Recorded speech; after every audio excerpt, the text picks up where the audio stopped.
Morning, dear children. How are you this morning? Do you remember your science lesson of the last time when you studied about photosynthesis and reproduction in plants? Quick recall. What is photosynthesis? Photosynthesis is a process of making food. Yes, plants make their own food and they do this with the use of chlorophyll and the various conditions we discussed that were important for the process of photosynthesis. Now tell me something, children. There are some plants which have this process of photosynthesis, but in spite of that, they do not get enough food. So they find food through other means. Can you think of any such plants? And what other means do they use to trap more energy? They need more energy to grow. Photosynthesis is not enough for them. Can you name such plants? And can you find out the means that they use to get more food for themselves? Students, when you come back to school, you must have the names of at least 2 of these plants which use other means besides photosynthesis to get more food. Now coming back to the other process that we discussed, which was reproduction. Now to study reproduction, we must remember that the process in which a living thing produces more of its own kind. So a plant produces another plant, an animal produces an animal. Coming back to reproduction in plants, plants reproduce their own kind and they do this mainly in 2 ways. The first is reproduction through seeds. As you can see, we have a seed before you and the various parts of the seed are labeled. The seed coat. Can you see the seed coat, children? The brown thick covering which protects the seed is called the seed coat. This is the stored food. In other words, it is called the cotyledon, or the seed which has the main food, and the embryo which remains dormant. It remains asleep till the time the seed starts growing a new plant. So the seed coat is a cover that protects the seed. The embryo is the baby plant and the stored food is over here in the seed, which you will see in the next diagram called as cotyledons. First of all, on a sheet of paper, you will draw this diagram and label all the parts. Take a seed from your mother. Now what is a seed? A rajma bean or a kidney bean as you call it is a seed. A white chana is a seed. You can take any one of these, or you can even take the green whole dal which is called the moong dal.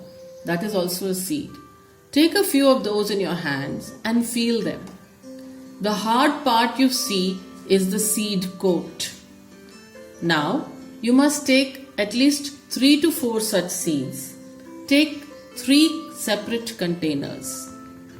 Put a layer of moist cotton and soak some of the seeds on this and place the soaked seeds on the moist cotton. Place one such container in your fridge. Place another in a dark area and place one in normal temperature, maybe on your kitchen table or next to a window. The first stage that you will see when the seed opens, it forms 2 separate parts like this. This is the baby plant. This will grow up into a full-fledged plant. This is the seed coat and you will see that the seed coat starts shrinking. It is called shriveling up. And this is the food that has been stored. This food is used by the plant. Now when the embryo grows, the baby plant grows, this food will be used for the plant to reproduce.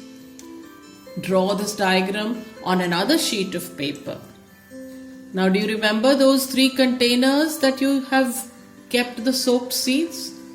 In a few days' time, you will see the changes. Observe those changes and write them down. What happened to the container with soaked seeds that was kept in the refrigerator? Did the seeds open up? Did the baby embryo come out? Look at the container which you kept in the cool, dark place. Did the seeds open up? Did the seed coat shrivel? And has the baby embryo come out on that? Write down your observations, make it in a form of a table. Mention the 3 conditions that you have kept. 1 in a cool, dark place, the 2nd in a refrigerator, and the 3rd in normal temperature. And write down what is happening. Write down your observations. Now, how does a seed germinate? You will have to tell us at the end of your experiment that you are conducting with the 3 containers, which of the containers followed this process. This is the process how a seed germinates. You saw the seed in this form. Here we see the seed inside the soil. So initially it will also get thick once it absorbs a lot of water. This is the baby embryo, and as you can see, it is going downwards. What do you think goes downwards of the part of the plant? Yes, the roots go down. Can you see? In the next diagram, can you see the roots going down? And what's happening over here? This is the seed coat. It is shrinking, and it will fall apart soon.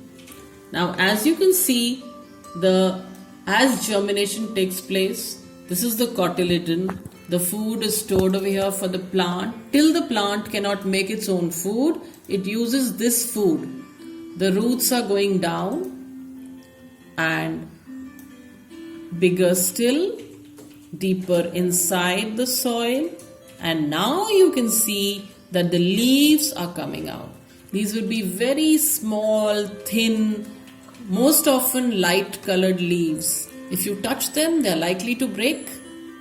And as the plant grows, this is the shoot, and here the foliage leaves come out and the roots go deep inside. This is how a plant reproduces through seeds. Children, refer to your book, chapter number 2, Plants, and read page number 15, Reproduction through Seeds. You will understand what are the favorable conditions required for a plant to grow new plants. You will also see the structure of the seed. So when you have to draw the diagram, please do use this. You will also start understanding the growth of the plant and what are the conditions required and how seed germination takes place. The process by which a seed grows and develops into a seedling, that is a young plant, is called seed germination. Can you see the stages of the seed germination? Read page numbers 15, 16 and 17 and understand the activities very clearly. Now, right at the beginning,